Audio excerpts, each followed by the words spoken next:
à tous et bienvenue dans ce nouvel épisode d'Avec ou sans sucre. Alors on est dimanche, mais c'est les vacances. Alors vous allez me dire, mais pourquoi un épisode sort aujourd'hui pendant les vacances ? Eh bien c'est très simple, on a décidé de vous faire plaisir parce que vous êtes tellement nombreux à nous suivre chaque jour.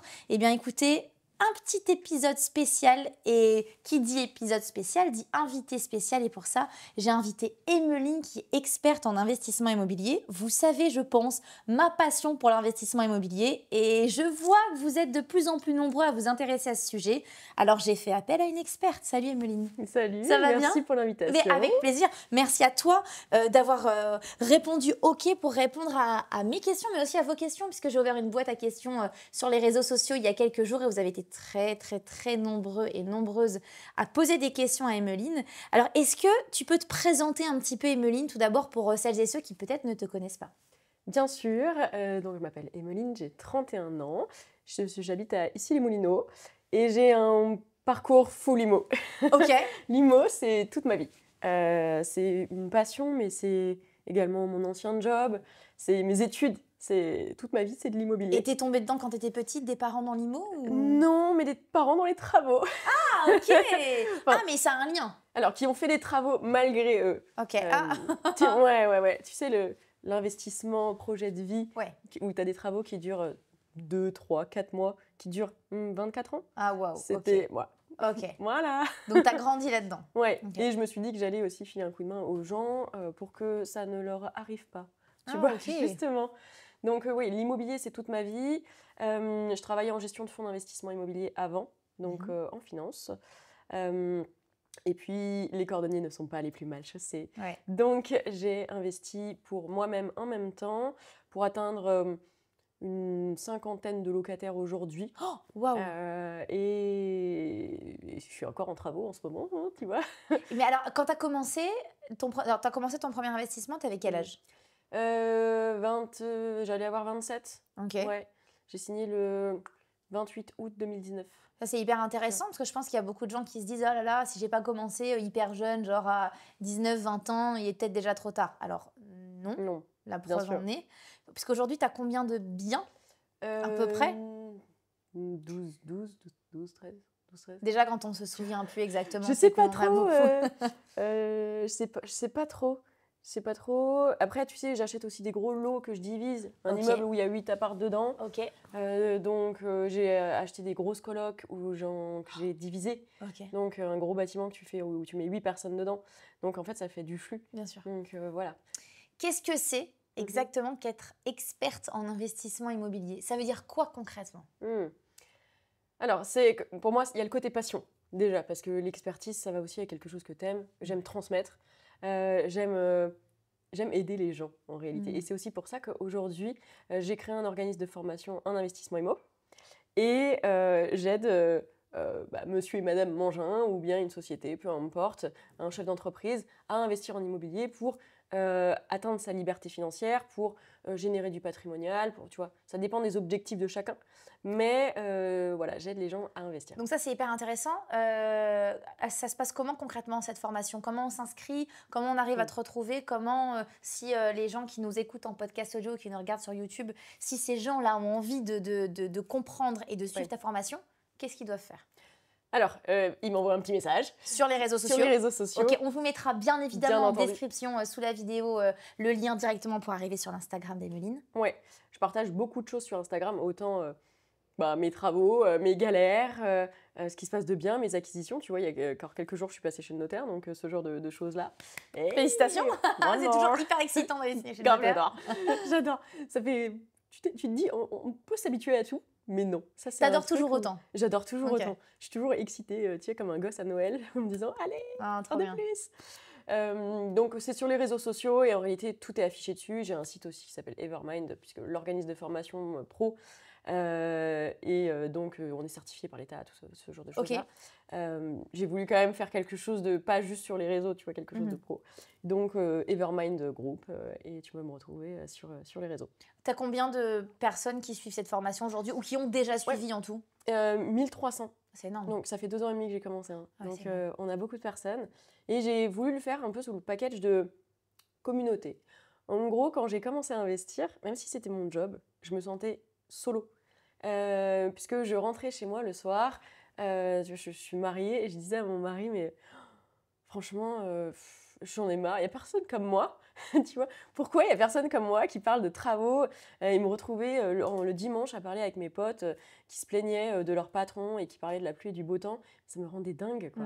Et donc j'ai voulu créer cet écosystème où t'as plein de groupes. En fait, tu peux parler avec des gens de ta région pour aller boire un verre et échanger avec des investisseurs comme toi. Trop bien. Tu as des groupes de bricolage, tu as des groupes de gestion, de fiscalité, de problématiques, tout ce que tu veux, de success story. Donc dès que tu as fini tes travaux, tu postes dessus et ça va aussi booster les autres à le faire. Donc c'est vraiment un groupe d'échange. Ouais, okay. C'est important. Et j'ai mis aussi en place tout un écosystème de partenaires. Pourquoi ? Parce que, tu vois, moi, par exemple, j'ai changé 3 fois d'expert comptable parce que j'ai perdu plus de 15 000 € avec un comptable qui avait fait des choses vraiment pas top avec ma compta. Donc là, maintenant, j'ai des partenaires qui sont plutôt qualifiés et clean, en qui j'ai confiance et que j'ai testé sur moi, clairement. Et donc, je peux mettre à disposition de ma communauté et des gens que je forme. Donc, ça veut dire que tu intègres vraiment notre communauté. Tu as tout le package avec les échanges avec tout le monde, les partenaires, les vidéos que tu suis à distance. C'est un écosystème complet. C'est pas juste une vidéo que tu mets dans tes oreilles, quoi. Écoute, on a hâte. Je pense que toutes les personnes qui écoutent le podcast ou qui nous regardent sur YouTube, on se dit « Ouh là là, vite que j'aille voir comment ça se passe ». Est-ce qu'on peut accéder c'est un site, du coup, j'imagine. Ouais. Est-ce qu'on peut accéder au site et voir un petit peu tout ce qui se passe sans être abonné justement à cette formation, juste pour comprendre un petit peu déjà comment ça se passe ? Bien sûr, j'ai tourné des petites vidéos pour super, que tu puisses comprendre. Okay. Carrément. Il y a un site, et puis je fais des webinaires tous les mois aussi. Tu vois, j'en fais un dans pas longtemps, ça va être sur les villes où investir en Île-de-France. J'ai fait le dernier, c'était aussi sur la fiscalité. On sait que en ce moment, c'est pas forcément évident au gouvernement. Donc tout bouge en continu, donc il faut bien pouvoir transmettre les informations aux gens. Je fais aussi des petits events, tu vois. J'ai fait le week-end dernier un event féminin, yoga IMO, avec session de yoga, gestion des émotions, du stress, etc. Et puis, on a parlé IMO avec uniquement des femmes, tu vois. Ah, écoute, génial. C'est ça, c'est histoire de varier un peu. Ah, c'est trop bien. La fois d'avant, j'avais fait sur dégustation de vin. Donc, tu vois, t'as pas le même genre de personnes. Mais c'est plutôt cool. Ah, c'est hyper intéressant. Écoute, on va rentrer dans le vif du sujet. Ouais. Je le disais en introduction de ce podcast, vous nous avez posé beaucoup de questions. Vous nous avez posé, non pas à moi d'ailleurs, vous avez posé à Emeline beaucoup de questions concernant l'investissement. Donc voilà, écoute, je vais t'en poser quelques-unes. Et puis, évidemment, je sais qu'avec le sujet, on va partir un petit peu à droite à gauche. C'est une question simple, mais qui est quand même très importante à poser. Comment commencer à investir ? Le début, c'est toujours quelque chose. Si je prends mon expérience personnelle une petite seconde, je sais que j'ai mis un peu de temps à démarrer en me disant, mais waouh, il y a tellement de choses, en fait, je commence par quoi ? Bien sûr. Alors, c'est pas évident. Il n'y a pas une méthode classique. Tu vois, on peut le voir sur les réseaux d'ailleurs. La méthode efficience, la méthode géniale pour que tu puisses réaliser tous tes rêves en immobilier. Pour moi, ça n'existe pas du tout. Ah, ça se saurait, je pense. C'est surtout une question de situation. Tu n'as pas la même situation que ton voisin. Et moi, je ne vais pas travailler pareil avec quelqu'un qui a 50 ans et qui est dans un objectif de transmission à ses enfants qu'un petit jeune de 25 ans qui a un max de jus et de patates, tu vois, à mettre au quotidien. On va peut-être aller sur du patrimonial avec des objectifs de démembrement de propriété pour justement aller sur la transmission. Un petit jeune qui veut un max de cash maintenant, on va peut-être aller sur de la colocation, des produits un peu plus risqués, un peu plus rentables, tu vois. Pareil, est-ce qu'ils veulent du cash à l'instant T ? Est-ce que c'est pour la retraite ? Tu vois. Et donc, je pense que premièrement, il faut être ultra lucide sur soi-même.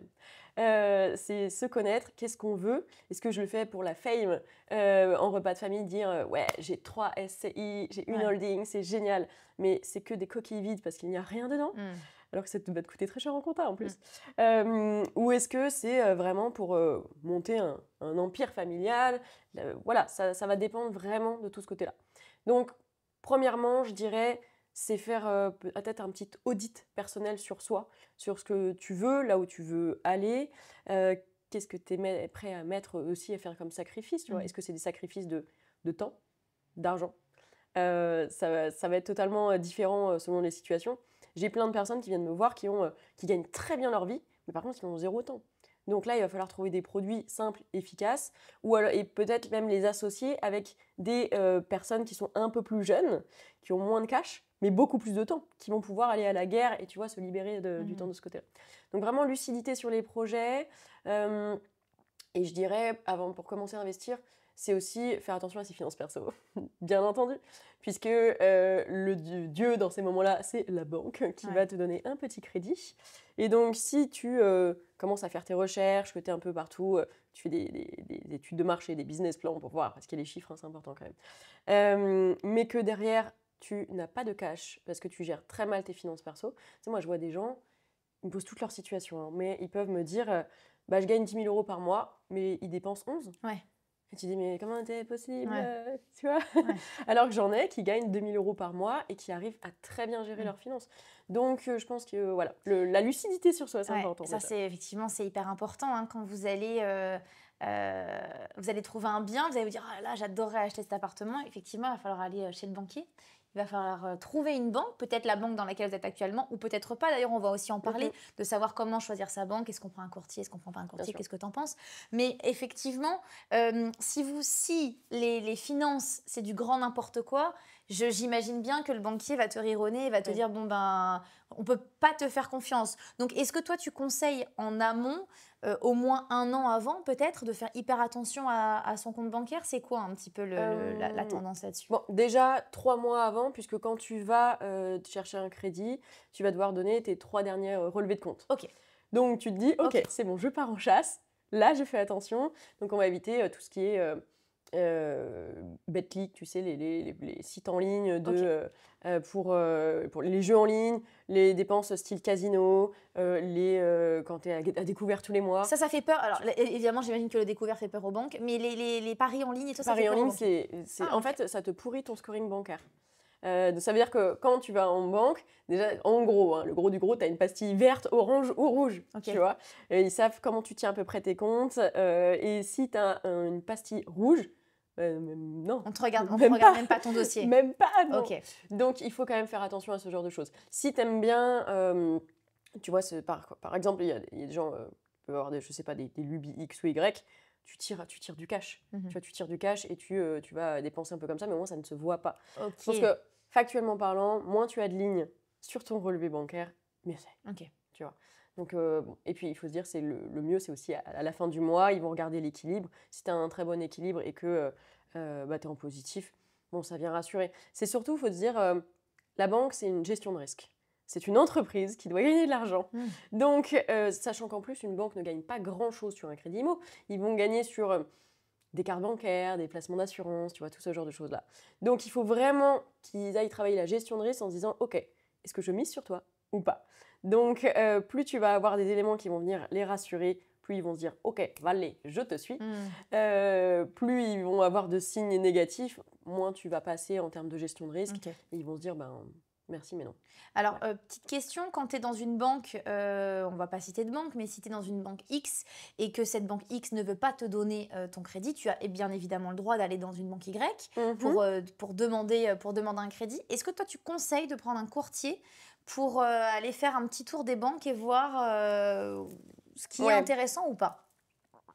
Alors, je pense que c'est pas évident de remettre l'intégralité de son projet de vie dans les mains de quelqu'un d'autre.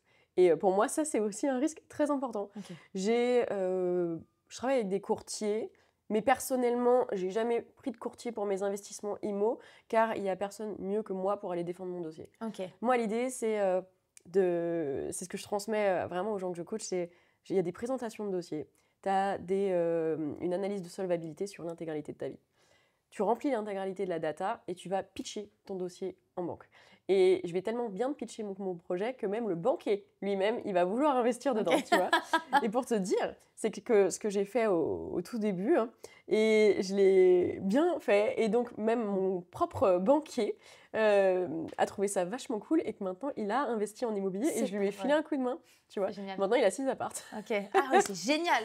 Alors, tu vois, pour le coup, on va être très transparente dans cet épisode. Moi, j'avais pas le temps d'aller pitcher mon dossier et mon projet aux banques, donc j'ai fait appel à une courtière. C'était vraiment une question de temps. Bien sûr, je comprends. En fait, moi, personnellement, Inès, là, j'ai pas le temps d'aller voir des banques. Ou alors, si, je vais devoir faire très, très vite. Et tu vois, j'ai trouvé une super courtière que j'embrasse, d'ailleurs, qui n'est plus courtière aujourd'hui, mais que j'embrasse quand même, qui m'a trouvé une super banque. Et aujourd'hui, je suis restée dans cette banque-là avec tous mes investissements IMO. Mais voilà, on peut aussi entendre qu'il y a des gens qui ont peut-être pas le temps Bien sûr. de s'occuper de ça. Mais après, il faut trouver la bonne personne, évidemment, parce que tu remets ton projet en main. C'est toujours ça. Donc, moi, quand on passe par des courtiers, ce que je peux à la limite conseiller, c'est de dire... les courtiers ne bossent pas avec forcément toutes les banques. Déjà, ils ont toujours des banques privilégiées. Donc, tu te dis, bah, ok, toi, tu bosses avec, je ne sais pas, 2 banques. Ouais. Moi, je vais aller voir toutes les autres. Ok. Donc, comme ça, tu mets pas tous tes œufs dans le Ouais. même panier et ça te permet d'optimiser un peu le package, quoi. Ok. Donc, tu vas pouvoir dupliquer. Si ça passe, tant mieux. Si ça passe pas, Ok. voilà, tu vois. Mais moi, il faut te dire que j'ai développé une relation avec ce banquier de confiance, mais ultra importante. Et c'est ce qui a permis à ce qu'il me finance à hauteur d'1 million, tu vois. Ouais. Donc, ça va dépendre aussi, tu vois, pour moi, la courtière, c'est bien, mais ça va dépendre aussi de sa situation. Si tu es au tout début, c'est facile. Quand tu as commencé à faire pas mal d'investissements et que là, tu as un taux d'endettement important, moi, j'ai plus de 170% de taux d'endettement, tu vois. Alors que normalement, c'est combien qui est autorisé? Ouais, on est en 35, quoi. Donc, c'est pas... Voilà. Donc là, la pas relation de évident. confiance, elle est hyper importante parce que si tu n'as pas cette relation de confiance, on te dit stop, On en te fait, tu as dit dépassé non. le taux d'endettement. Tout à fait.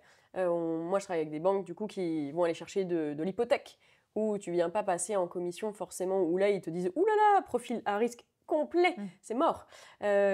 Et donc, l'hypothèque, au moins, ils peuvent aller regarder la valorisation du bien.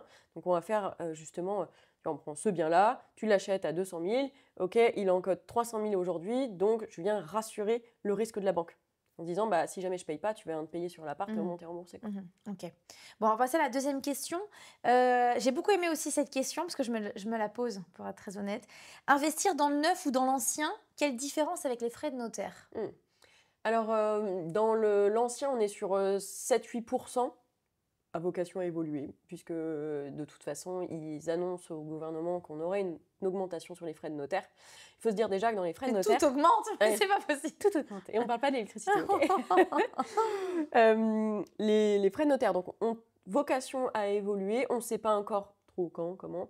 Il faut se dire aussi qu'on se dit que... Alors, petit aparté, on se dit toujours que les notaires sont richissimes. Alors, c'est rigolo, j'étais en train de me dire Ouais. ça, alors que je veux bien que tu expliques, en fait, effectivement, Bien où sûr. va cet argent. Parce que les frais de notaire, à chaque fois, on se dit, mais c'est pas possible, mais les notaires doivent être mais complètement riches, alors que ça leur revient pas complètement, cet argent. Pas du tout. Pas du tout, puisque dans tous les frais de notaire, il y a les émoluments du notaire, où là, c'est vraiment ce qui revient au notaire. Mais clairement, c'est C'est combien de pourcentage à peu c'est près? 1%. Ah, waouh. Tu vois. Et le reste, c'est des taxes. Donc, l'État prend tout. Et les notaires, eux, ont sur leur tête écrit « richissime ». C'est vrai, tu as vois. raison. Alors que c'est l'État qui récupère tout le reste derrière, avec les frais de mutation, etc. Donc, voilà. Est-ce qu'on peut négocier des frais de notaire? Oui, factuellement parlant, on pourrait. Maintenant, étant donné qu'ils gagnent déjà pas grand-chose. Éthiquement parlant, on le fait pas. Pour le karma, c'est pas bon. Ok. Et puis, il faut se dire que tu as 2 typologies de notaires. Tu as des notaires, c'est un peu comme les coiffeurs, les garagistes, tout en réalité. Tu as les bons et les un peu moins bons. Ouais. Tu as des notaires, clairement, j'en ai eu, qui ne vérifient pas vraiment les dossiers. Alors qu'en plus, ils ont un devoir. Légalement parlant, c'est quand même très important, mais ils ne vérifient pas les dossiers. Ils signent juste un deal. Pour eux, c'est juste, bon, bah voilà, t'achètes ça, ok, je te fais la promesse. C'est basta. tellement important, mon Dieu. C'est trop important. Là, tu vois, il y a quelques jours, je me suis rétractée d'un deal. Je vais acheter un studio Paris 14. Un petit kiki de 11 mètres carrés, tu vois, 100 000 euros. Et la promesse a pris à peu près 2 mois à ce que ça avance. J'avais toujours pas signé. Je dis à mon notaire, mais mon Dieu, on en est où là Comment ça se fait? Je vais pas attendre la Saint-Glinglin, moi j'ai envie de signer encore. Ouais. Et donc dans ces moments-là, le notaire fait des due diligence. Donc tu as une espèce de petite data room, c'est mon notaire, etc. Et donc dessus, tu te connectes et tu as l'intégralité de la vie du bien. Et il me disait, oui, mais attends, il me manque un doc. Ok, bon bah écoute, j'attends, ça fait 2 mois, j'aimerais bien qu'on signe la promesse. Pourquoi? Petit aparté, 2 possibilités. Soit tu signes avec un compromis de vente avec l'agent immobilier, okay, et là ça peut prendre 3 jours. soit tu fais une promesse avec le notaire qui va d'abord récolter toute la data, tu signes ensuite, c'est pas forcément les mêmes engagements. Et là, ça peut prendre 2, 3 semaines, un mois, voire ça dépend, tu vois. Donc il faut aussi savoir jouer avec son temps là-dessus. Si tu sais que par exemple tu es en fin d'année, que tu vas pas avoir de crédit en décembre parce que tous les banquiers ils sont partis en vacances, fais une promesse, tu grattes déjà du temps. Ok. C'est le petit passage. Et donc là, moi je regarde la data et je vais regarder donc tous les éléments. Et je vois un rapport d'expertise avec une ordonnance de référé des voisins, avec le syndic, etc. Et en réalité, moi j'ai acheté au rez-de-chaussée, 2 étages, donc au 2e étage, le plancher était en train de s'effondrer, solidité de l'immeuble remise en compte. L'expert est venu, il est passé au travers du plancher. Oui. Pardon? Oui, oui, oui, oui. Et c'était pas dans mon appart là, c'était dans l'appart du dessus, tu vois. Pardon, Et j'ai l'image. Je vois là quelqu'un traverser le plancher. Mon voilà. Dieu. Donc, moi, quand je lis tout ça, et ça s'est passé en 2023, ils se sont tous renvoyés un peu la balle. Et en fait, aujourd'hui, rien n'a été fait. Ouais, c'est très long. Hein. Donc, moi, j'ai dit, écoutez, pour ce genre d'invest, je ne vais pas aller me mettre en risque sur quelque chose qui n'est pas réparé. Les experts n'ont pas rendu leur rapport parce qu'ils n'ont pas eu le temps. Ok ? Ah bah oui, c'est bien. Bien sûr, bien sûr. Donc en plus, ceux qui avaient acheté l'appartement où le plancher s'effondre, ils peuvent pas louer, alors que c'était une société qui devait faire uniquement ça, tu vois. Donc ça entraîne des problématiques.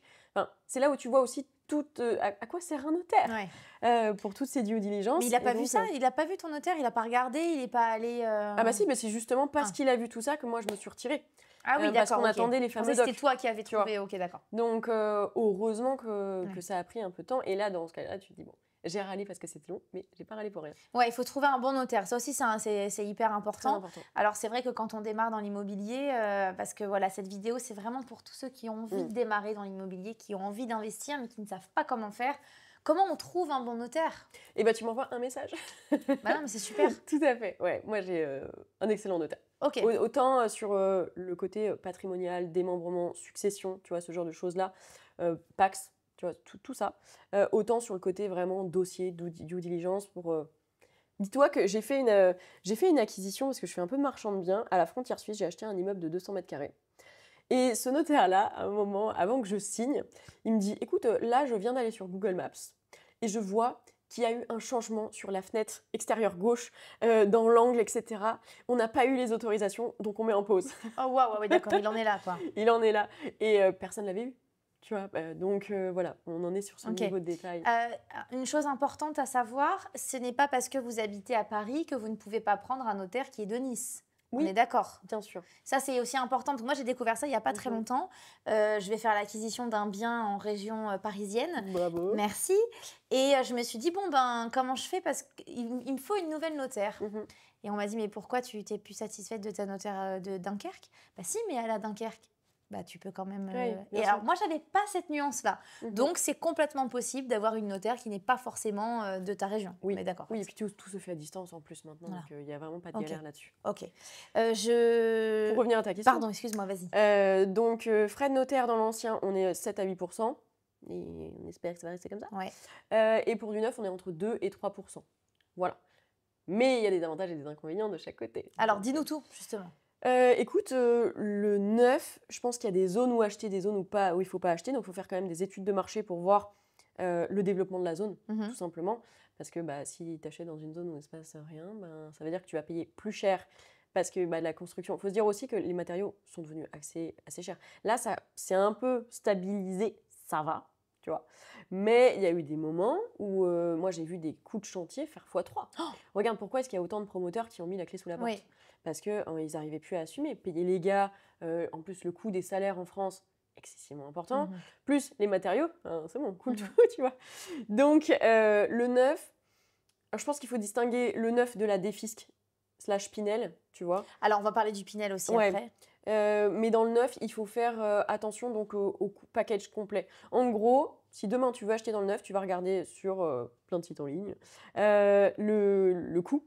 En fait, quel est le prix du mètre carré qui est pratiqué. Si le prix au mètre carré est pratiqué à 4 000 € du mètre et qu'en neuf, tu achètes à 6 500, 7 000 et que tu veux revendre demain, on fait comment ? Tu vois, ça pose une vraie problématique. Et c'est ce qui va aussi se passer avec le Pinel, on en reparlera.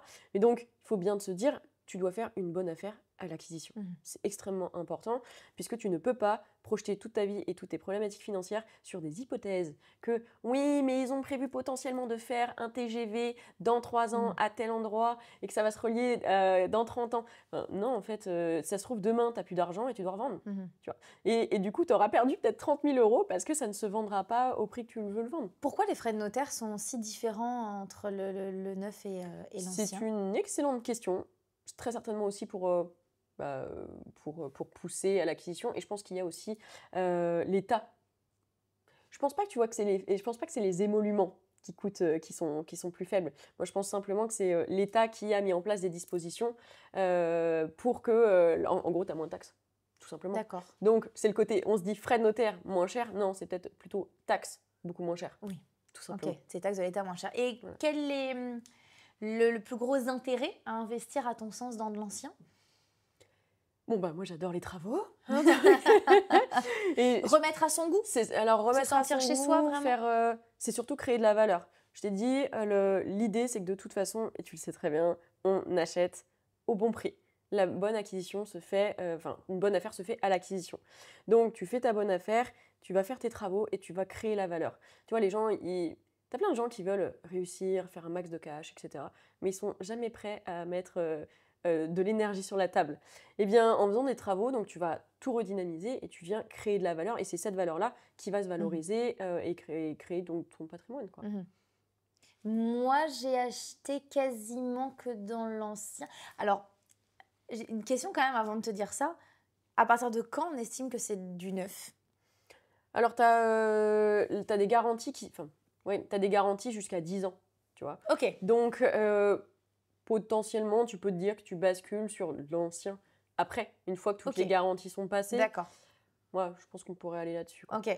Alors moi j'aime aussi le charme de l'ancien. Je trouve qu'il y Mhm. a, il y a beaucoup de charme dans Ça les se voit. anciens appartements. Tu vois, Ouais. bon bah là on est dans un appartement que je loue, c'est de la location ici. On va bientôt quitter cet appartement. D'ailleurs, c'est une première annonce dans Avec ou sans sucre. On va bientôt quitter cet appartement pour aller dans un nouvel appartement qui est peut-être un peu moins charmant, mais que je vais redynamiser et remettre aussi à mon goût. Alors ça, j'ai trouvé cette question hyper intéressante. Le revenu locatif est-il pris en compte dans nos revenus pour un futur achat IMO au niveau de la capacité d'emprunt? Oui, et ça va dépendre des banques. De ton banquier ou des Non, banques? des banques. Des banques. Ok. C'est ce qui est pratiqué et ça va dépendre des banques et aussi des régions. Puisque une banque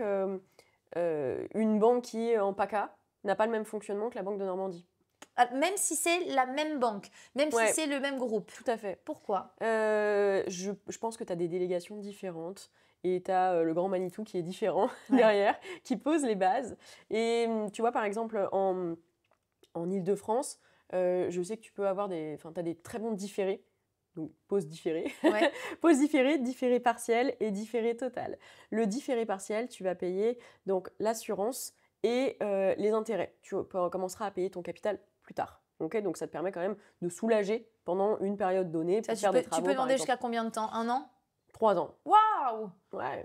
Tu le fais ça souvent? dépend des banques. Oui, bien sûr, je le fais pas, je fais tout le temps. Ok. Ça te facilite énormément la gestion des travaux, la gestion de ton cash, tu récupères ton cash, tu fais un fonds de roulement avec pour le réinjecter en apport dans un autre 3 opération. ans, ok. Ouais, ça va dépendre aussi des banques, ça, tu Ouais. vois. Et donc, le différé total, là où du coup, tu vas payer uniquement l'assurance tous les mois. Donc, ça veut dire que par exemple, moi, tu vois, j'ai eu un crédit, j'ai fait 3 ans avec un différé total, où pendant 3 ans, j'ai payé 78 € par mois. Donc, ça veut dire que tout le cash qui rentre, il rentre dans ta trésorerie. Donc, que ce soit pour des galères, pour des travaux, pour te reconstituer du coup une épargne, pour réinvestir ou pas.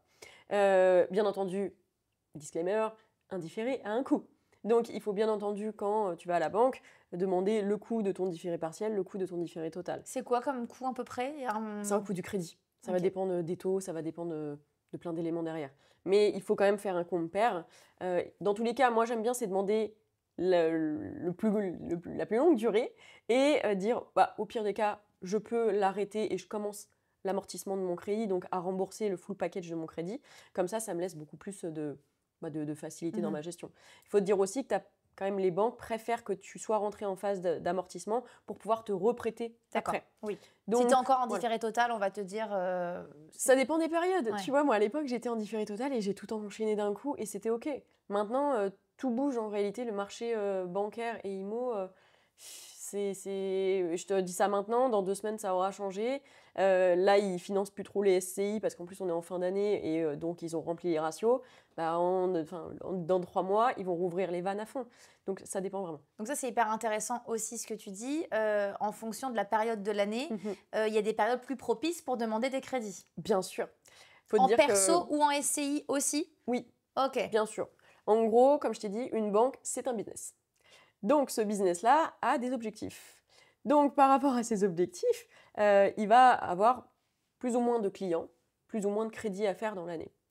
Si tu arrives en début d'année, les ratios sont à 0. Donc là, ils vont avoir beaucoup plus de facilité de te donner des fonds ou de passer au-delà du taux d'endettement puisqu'ils ont des petites soupapes, tu vois. Si tu arrives en, par exemple, période d'été, là, bah, déjà, tout le monde est en vacances. Donc, en août, il va falloir demander un délai plus long pour la promesse ou le compromis pour compenser cette période-là. Et si tu arrives, tu vois, à partir de octobre, novembre, mais en fait, les ratios, ils sont déjà pleins. Donc, il va falloir aller voir beaucoup plus de banques pour pouvoir avoir la proposition derrière. Parce qu'en réalité, si son ratio il est plein, il ne te propose rien, il n'a aucun intérêt. Non, faut vraiment que tu sois une bonne cliente pour ce qu'il ait envie de te récupérer.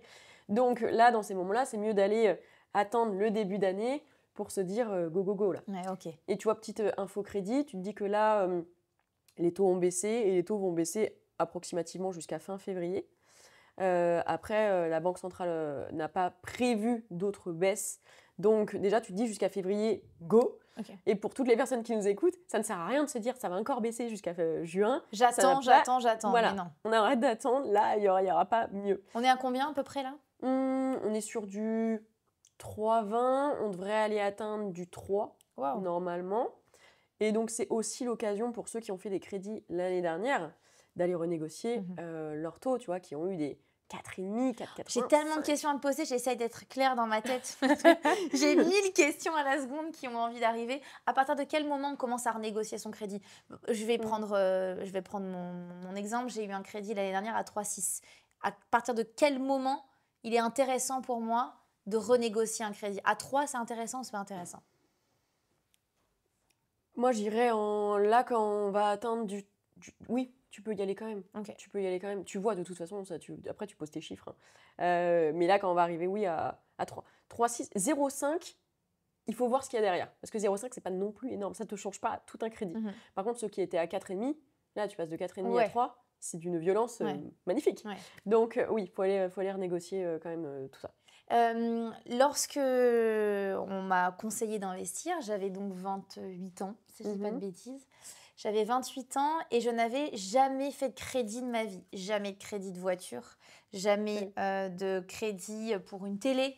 Tu sais, parfois on peut payer. J'avais payé en plusieurs fois sans frais. J'avais la peur de devoir de l'argent à quelqu'un. Alors peut-être qu'il y a des gens qui nous regardent sur YouTube ou qui nous écoutent en podcast qui ont, comme moi, cette peur à l'époque de se dire « mais je vais devoir de l'argent à quelqu'un ». Alors, ce n'est pas vraiment quelqu'un de physique, ça reste une banque, mais je vais devoir de l'argent.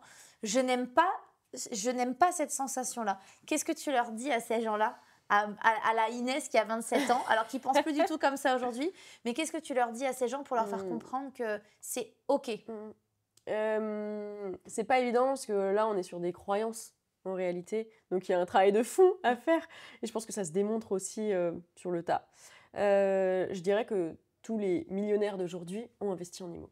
Tu as toujours de l'immobilier quelque part. C'est pas, même si, tu vois, tu te fais une richesse de dingue avec la crypto, tu vas aller naturellement à un moment placer de l'argent aussi dans l'immo. Puisque, à part, tu as l'assurance vie, mais c'est le placement préféré des Français à l'immobilier. Pourquoi? C'est la valeur sûre? Parce que tu le touches. Tu vois, on va parler peut-être de SCPI, mais la SCPI, donc pierre papier, tu as un papier, tu vois, un titre de propriété juste comme ça, avec écrit ton petit numéro et c'est tout. L'immobilier, les gens aiment parce que c'est factuel en fait. Et je pense aussi qu'on aime les avant, les après. Moi, dans les gens que je coach, ils adorent les avant, les après. C'est un truc où tu vois, t'as une excitation derrière. Donc oui, l'IMO, ça marchera toujours là-dessus. Les gens investiront toujours dessus. Et alors aussi, je pense qu'on peut le décorréler aussi de la peur du crédit, mais on est quand même dans la pyramide des besoins, quoi. Les gens auront toujours besoin de se loger. c'est la base. Tu auras toujours besoin de manger, de te loger. Donc, ça marchera toujours. Et par rapport à la peur du crédit, c'est un vrai sujet. Je pense que ça se démontre vraiment sur le terrain en disant que c'est une gestion du risque en réalité. Moi, si tu vois, j'ai un crédit, je sais pas, là par exemple, celui que je suis en train de faire, je vais avoir 3 600 € de revenus locatifs et en période de différé, je paye 1 200 € de crédit et après 1 900. Tu vois, ça me laisse un gros gap de plus de 1 000 € par mois en surplus, en cash, comme ça. Tu le montres, et à un moment, tu commences à t'y faire que le crédit, c'est pas si mal, tu vois. Alors, je sais qu'il y en a aussi, c'est pour des raisons de religion, où l'accès au crédit est un peu compliqué. Mais bon, voilà, écoute, on fait comme on peut, je pense. Est-ce que tu as déjà eu des locataires, parce que peut-être que certains se posent la question, des locataires qui ne vont pas payer leur crédit, et qui ne vont pas payer leur loyer, pardon, et du coup, toi, c'est compliqué après pour payer ton crédit. Parce que tu as de la chance, on a de la chance d'avoir investi dans plusieurs biens, mais avant d'en avoir plusieurs, on en a eu un. Et moi, effectivement, si mon premier locataire n'avait pas payé son loyer, déjà, je me serais arrêtée là. Bien sûr, ça laisse des traces. Bien sûr, ça laisse des traces. J'aurais eu ce waouh, si lui il paye pas, ça veut dire que moi derrière, je dois payer mon loyer à moi, plus mon crédit, alors qu'il était censé me payer mon crédit, parce que c'est ça aussi l'intérêt de l'investissement. Moi, j'ai commencé comme ça. Bon, déjà, j'ai eu beaucoup de chance. Sachez que j'ai investi avec un taux à 0,9.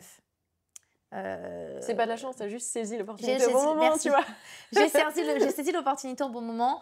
Les crédits étaient à 0,9, donc c'est une aubaine. J'ai acheté un petit appartement de 47 mètres carrés à 3 000 € du mètre. Donc faites le calcul.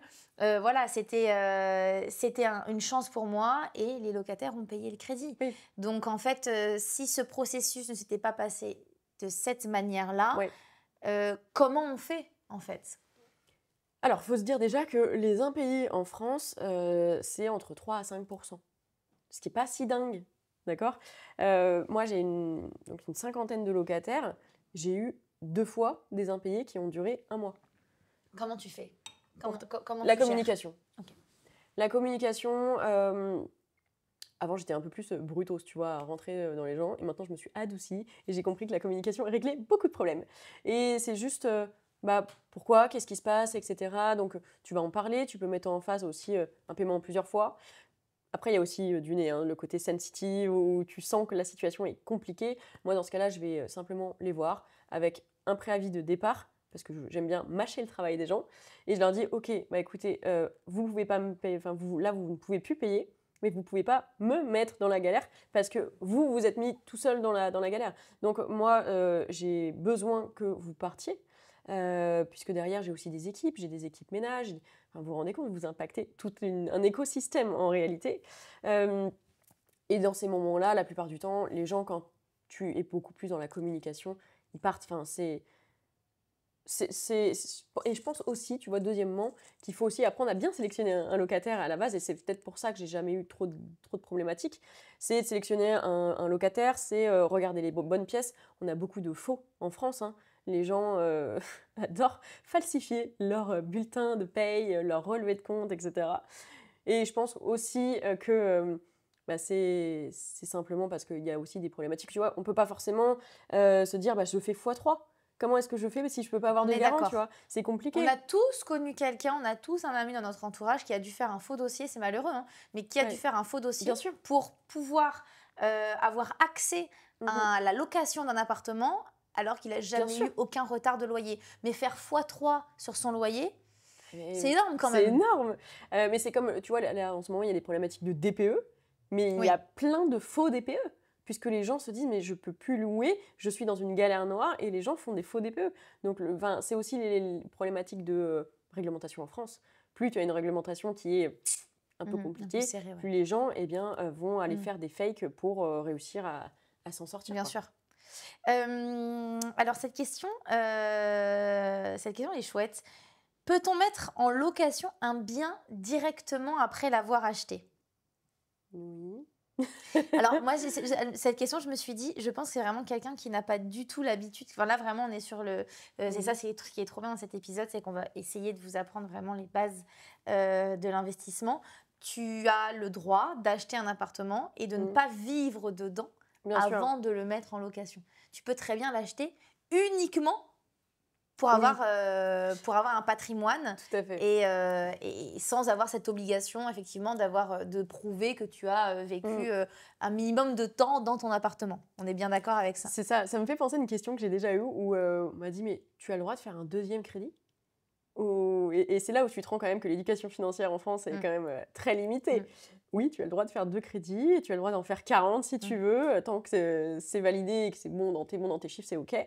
Et oui, tu peux acheter un investissement immobilier, tu peux vivre dedans, tu peux le mettre en location, tu peux vivre dedans et le mettre en location quand t'es pas là, tu peux vivre dedans et ensuite le mettre en location et changer d'appartement pour changer pour une autre résidence principale. Enfin, il y a plein de possibilités.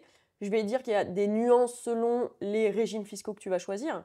Ou par exemple, si tu pars sur des régimes particuliers où tu dois faire de la location nue, tu vas pouvoir switcher sur de la location meublée en mode comme ça, allez, c'est parti. Il faut respecter quand même un peu le cadre.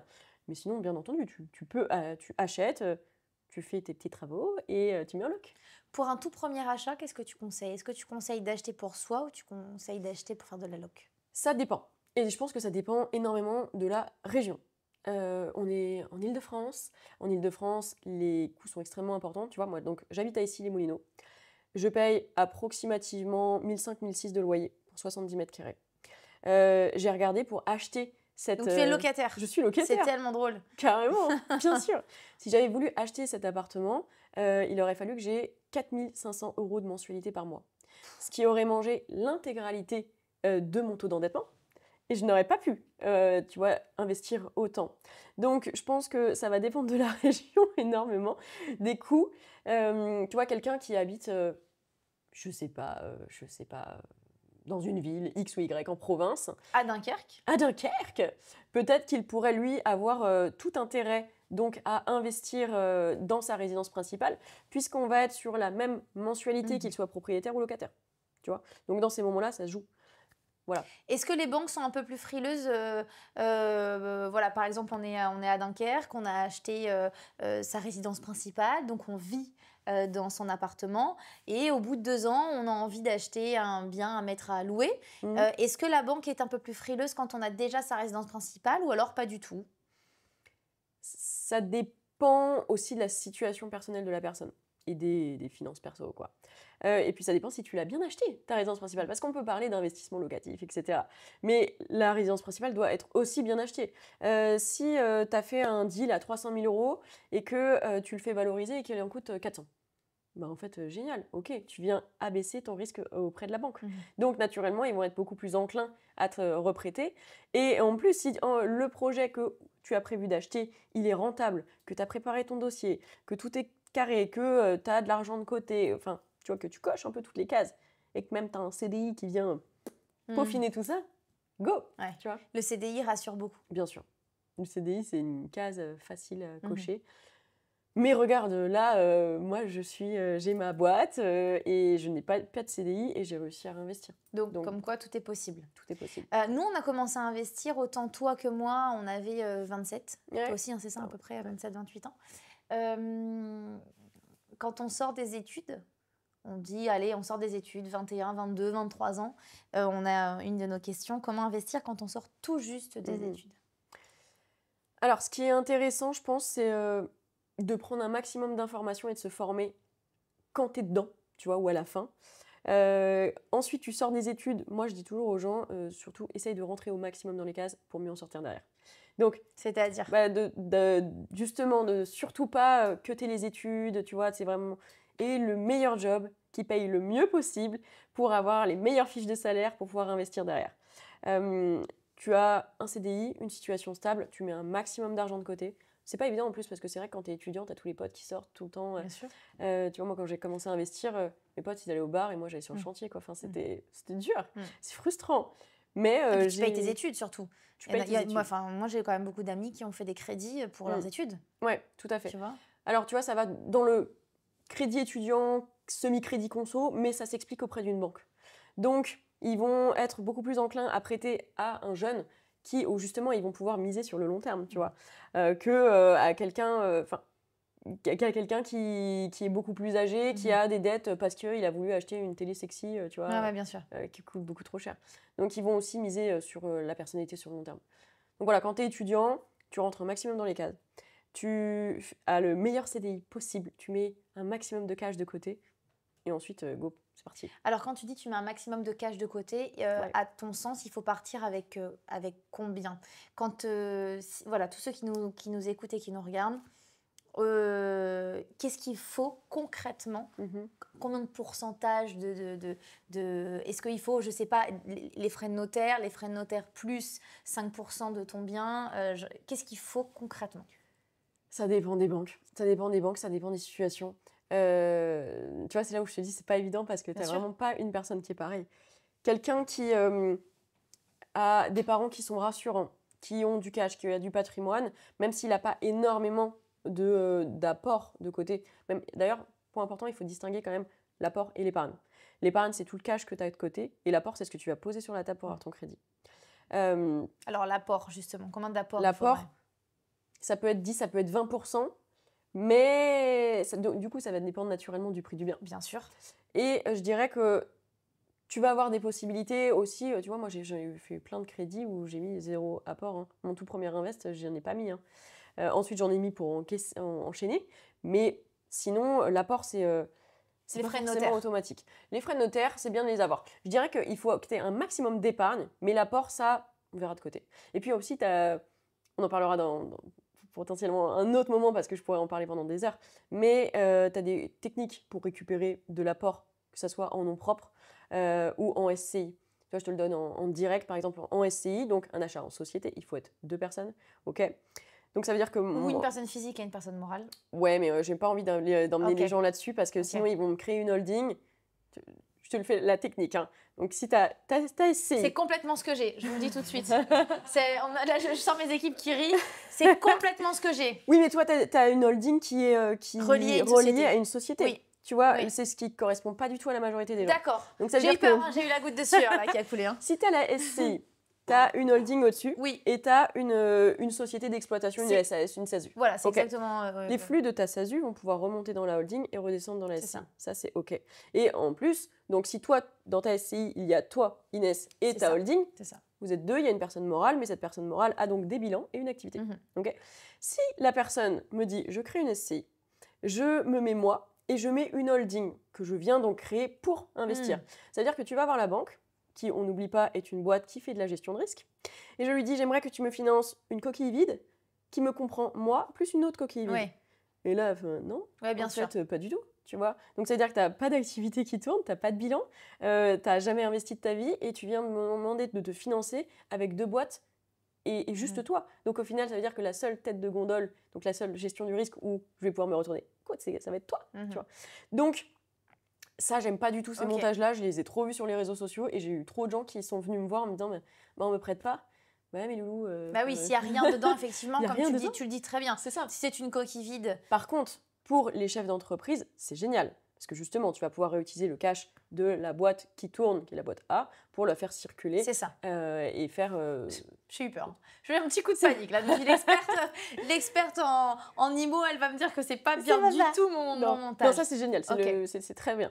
Et donc, ce qui se passe, c'est que, par exemple, technique pour récupérer un apport, et moi, ce que j'ai fait, c'est que moi j'ai commencé à investir en SCI et ensuite j'ai fait du nom propre. Ah, d'accord. Tu vois, parce que je suis un produit de fonds d'investissement, donc j'étais formatée à faire des boîtes. Et donc, moi je crée une SCI et je veux acheter la maison A. Okay, la banque me dit, tu dois mettre 20 000 euros d'apport. Donc je vais mettre de ma poche dans la SCI 20 000 euros de cash et ensuite la SCI va faire le virement au notaire. D'accord ? Donc l'achat est fait, il est constitué, on est bon.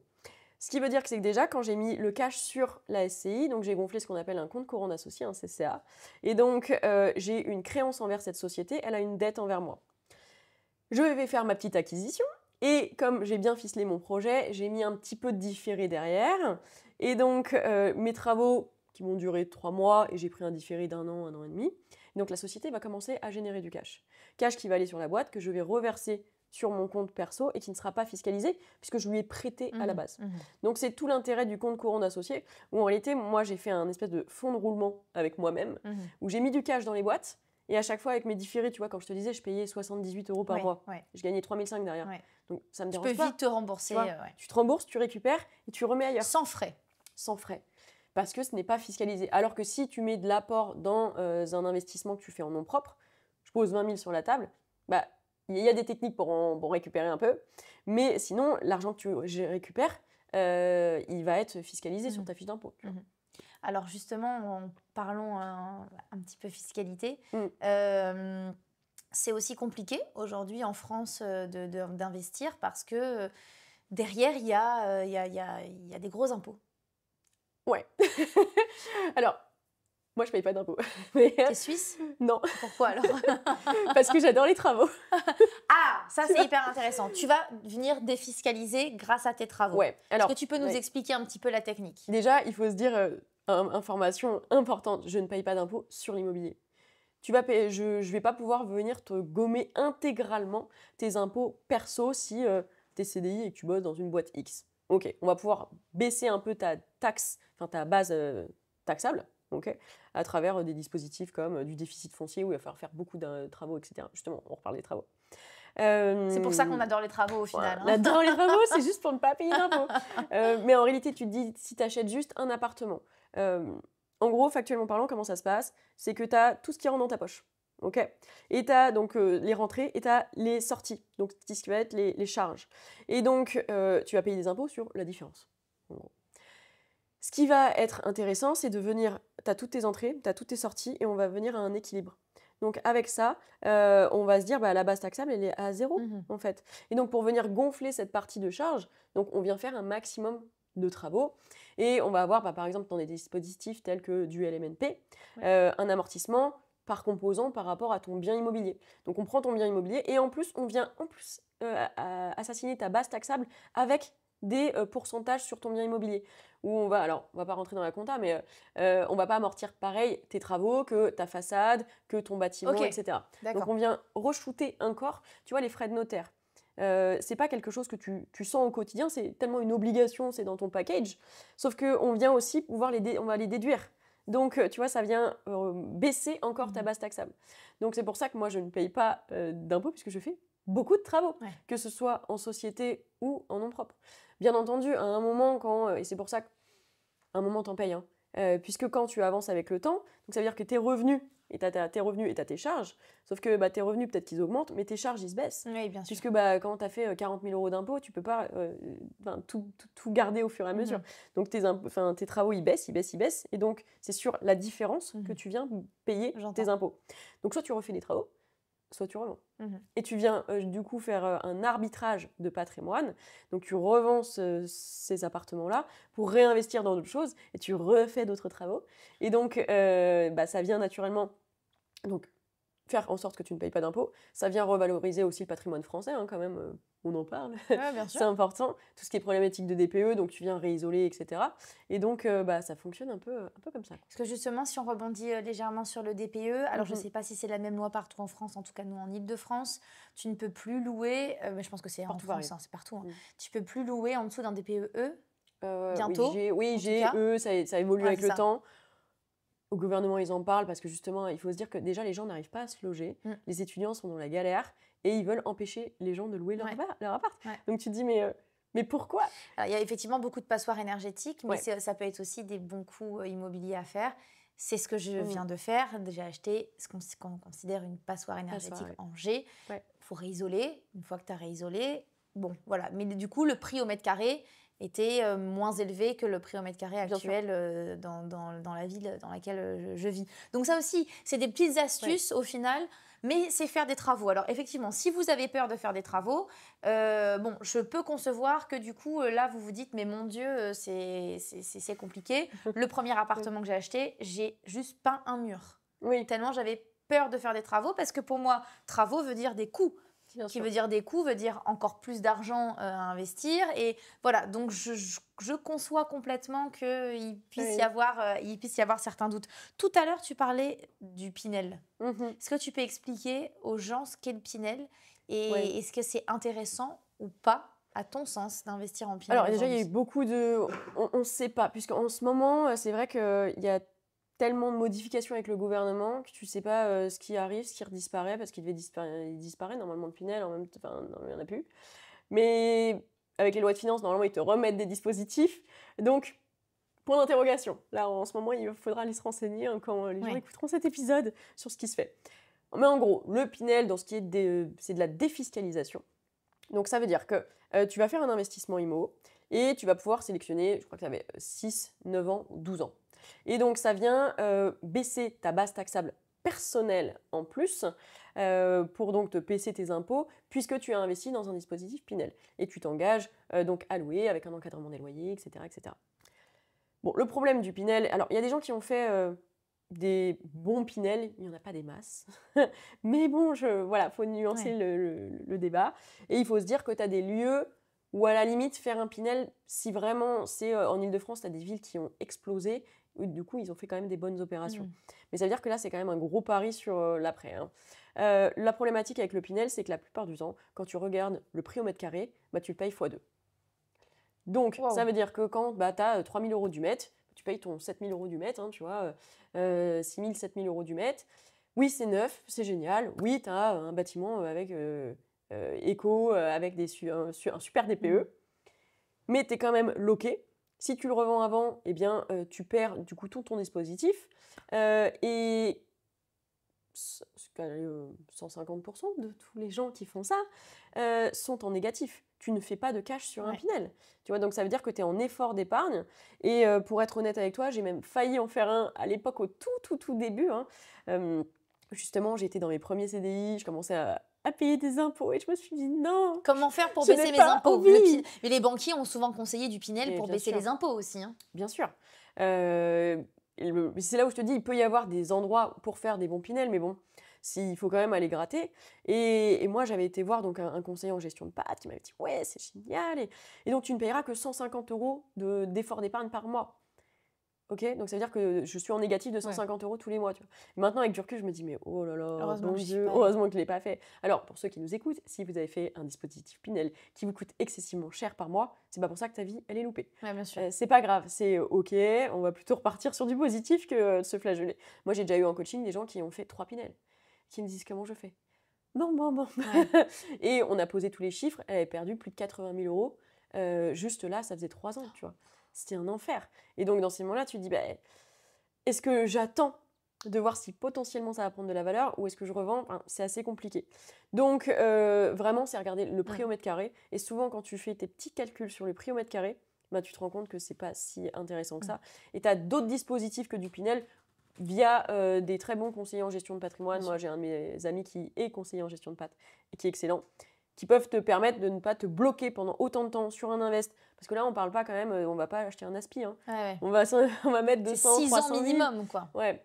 Donc, tu es quand même engagé, faut y aller, quoi. Et puis, tu peux pas faire ce que tu veux, c'est pas, tu rentres pas dans une case de LMNP, voilà, c'est vraiment encadré. Donc, attention à ce genre de choses. Regardez les chiffres. J'ai quand même l'impression que ce que tu conseilles, Emeline, c'est d'avoir minimum une opération blanche, en fait, au final. C'est que tu ne peux... Un bon coup, c'est investir en sachant que ça va te rapporter minimum ce que tu vas payer en crédit. Je dirais que c'est le b.a.-ba du b.a.-ba, c'est au moins que ça couvre tout. Parce que tu sais, on peut souvent se dire, bon allez, si je dois rajouter 50 € par mois, je Ouais. vais pas les voir passer. Et puis au final, voilà, on Ouais. m'aura remboursé, on m'aura quand même remboursé mon crédit. Moi, je rajoute 50 € par mois. Voilà, je le vois pas Bien tant sûr. passer que ça. Mais à ton sens, il y a possibilité de faire mieux. Factuellement, je le conçois. Je le conçois totalement. On se dit 50 €, c'est bon. Maintenant, un McDo, c'est 20 Ouais, €, oui, tu c'est vois, vrai. donc c'est OK. Mais le problème, c'est ton taux d'endettement. Tu vois, C'est pour la suite. C'est pour la suite. C'est que si tu veux en faire qu'un, bon, bah, que tu t'en fiches de payer, OK. Mais si tu veux dupliquer, le premier investissement est extrêmement important. C'est celui qui va donner aussi la confiance du banquier. Donc, il va falloir qu'il soit quand même vraiment positif. Là, bah, on peut parler chiffres, tu vois. Moi, des opérations, c'est ce qui m'a permis de quitter mon job, donc de gagner beaucoup plus qu'avant. Pour te dire, donc j'étais en CDI, je gagnais 2007, 2008 à peu près par mois. aujourd'hui, j'ai 18 000 € de loyer qui rentrent par mois. Et je suis approximativement, sans compter le dernier invest, à 8 000 € net. Tu vois, que d'investissement locatif. Si j'avais fait que des opérations blanches ou en négatif, j'aurais jamais pu avoir cette liberté-là. Donc c'est là où je te dis aussi, ça va dépendre de la situation des gens. Si tu veux en vivre, si tu veux juste placer ton argent, si tu as la cinquantaine et que bon, bah, c'est bon, ou la soixantaine, tu vas être à la retraite, toi, il n'y a pas de galère, tu veux juste placer ton argent dans la pierre et surtout pas être en galère avec des locataires, des colocataires, ce genre de choses, oui, bah, on va aller sur d'autres projets qui sont un peu plus patrimoniaux, qui vont de toute façon s'autofinancer, parce que l'idée, c'est pas en plus d'aller pomper ta retraite pour aller financer l'investissement que tu vas donner à tes enfants. Mais voilà. Tu nous parlais en introduction tu fais régulièrement des webinaires pour répondre à certains sujets, à certaines questions que vous pouvez vous poser. Et je sais qu'il y a un webinaire qui arrive concernant les régions dans lesquelles il faut investir les plus propices, en fait, au final. Est-ce que tu peux nous en dire un tout petit peu plus aujourd'hui? Est-ce qu'il y a une région qui est plus intéressante qu'une autre au niveau de l'investissement immobilier? Alors, si tu me dis le Nord-Pas-de-Calais, je vais te croire. J'adore. Alors non. Non, il n'y en a pas. Non, je rigole. L'Île-de-France. Clairement, en ce moment, moi, je suis beaucoup plus pour l'Île-de-France. Pourquoi? Avec les métros. Le Grand Paris. Le Grand Paris, tu as quand même des... Ça va dépendre de la situation, tu vois. Si tu es dans un objectif d'avoir quand même beaucoup de cash, tu veux donc venir compléter, développer du revenu, tu veux 300 € par mois en plus. Là, je vais te dire quand même, la province, tu as des... tu vois, ce qu'il faut se dire, c'est qu'en province, tu vas avoir des prix au mètre carré qui peuvent être très très bas. Par contre, naturellement, tu vois, j'aime bien ce schéma là, tu baisses ton prix au mètre carré, mais tout ce qui va être loyer, tu n'as jamais vu un loyer à 100 €. Donc, tu vois, tu as un plancher. Donc là où tu n'as pas de plancher, parce que tu vas trouver des 400 € du mètre vraiment sur l'acquisition, tu as un plancher. Donc, c'est là où tu vas venir générer ta rentabilité. Okay, mais naturellement, si tu vas au fin fond de la province, tu vas augmenter ton risque. Donc, augmenter ton risque et augmenter ton rendement. Donc, c'est encore une fois une gestion du risque. Si tu vas en Île-de-France, moi, ce que j'aime bien, c'est que là, avec tout ce qui se passe, bah, tu as quand même des secteurs un peu sexy, des villes où tu as le métro qui va passer, etc. Et donc, tu as des prix au mètre carré qui sont encore assez abordables. Tu vois, moi, j'ai acheté dans le 94 à 3008 du mètre. Oh, waouh! Ouais, en 2022. Là, ça commence à remonter. Il y a eu un petit down, tu vois, avec ce qui s'est passé avec les taux, etc. Et là, ça commence à remonter. Et je sais que quand le métro il va arriver à 8 minutes à pied de mon appart, ça va monter, tu vois, ça va prendre de la valeur. Donc, je dirais, tu prends ta carte un peu du Grand Paris, hein, tu regardes toutes tes petites lignes, et là, tu poses tes pions. Et tu regardes aussi où c'est pas si excessif au prix mètre carré. Tu vois, là... par exemple, j'ai fait une petite... j'ai regardé les maps. Tu vois que dans le 92, il y a une dent creuse qui est Bagneux. Bagneux qui n'est pas forcément très sexy comme ça. Mais en réalité, quand tu grattes, ça a quand même énormément évolué. Moi, j'y suis passée régulièrement. Et tu vois, là où ça pouvait être un peu mal fréquenté. Avant, ils ont quand même mis en place plein de choses et tu te sens beaucoup plus en sécurité. Et quand tu regardes sur les maps des prix, tu vois que le tour est rouge et c'est jaune. Ça s'appelle une anomalie de marché. Les anomalies de marché viennent à être corrigées avec le temps. Donc, c'est bien de se positionner sur ce genre de choses. Eh bien, écoute, on a hâte de découvrir ton webinaire. C'est déjà la fin de cet épisode. N'hésitez pas à poser toutes les questions que vous voulez en commentaire. On essayera avec Emeline, enfin surtout Emeline, hein, moi je vais bien essayer d'y répondre, mais je ne suis pas certaine d'être très incisive. Mais voilà, on essayera de vous répondre. N'hésitez pas à contacter aussi Emeline hein, sur les réseaux sociaux.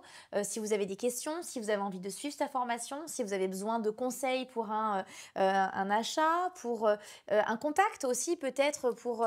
tu vois, si vous cherchez un courtier ou peut-être même des agents IMO, j'imagine que tu dois connaître vraiment beaucoup de monde dans ce milieu. On a beaucoup de monde et en plus, on a une petite surprise, c'est qu'on t'a fait un code promo. Oh, je n'étais même pas au courant, c'est génial! On a fait un code promo de 20%. Ok, trop chouette. Donc, alors, je te laisse. C'est un code INESV20 qu'il faudra juste donner en rendez-vous avec nous. Et en fait, avec ce code-là, eh bien, on fait 20% sur la formation. Et il faut se dire aussi que nous, on est organisme pro et on a tout ce qui est CPF, OPCO, etc. Donc, tu as beaucoup de gens qui arrivent à se former aujourd'hui en mettant 100 € de leur poche, tu vois. C'est hyper intéressant. J'ai été dans la situation de je n'ai pas envie d'investir parce que j'ai peur d'être endettée. Ouais. Et en fait, voilà, j'ai un mindset qui a beaucoup changé à ce niveau-là. Et j'espère aussi que ça va pouvoir ouvrir des portes à certains ou certaines d'entre vous. C'est aussi l'avenir.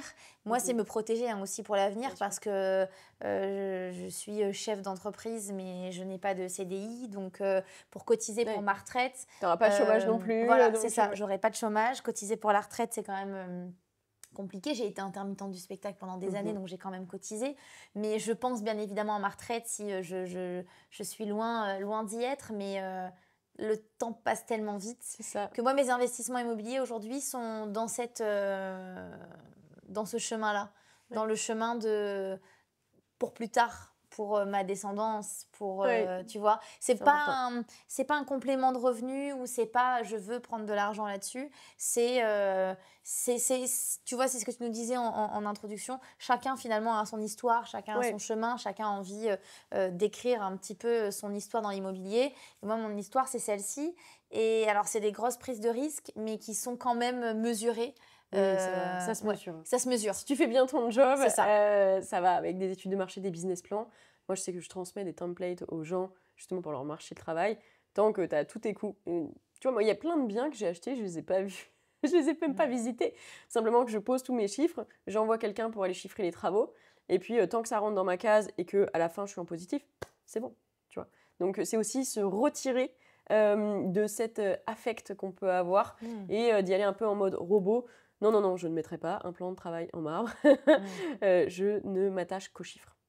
Eh bien, je pense que moi aussi, je vais faire appel à toi. Je vais utiliser mon propre code promo.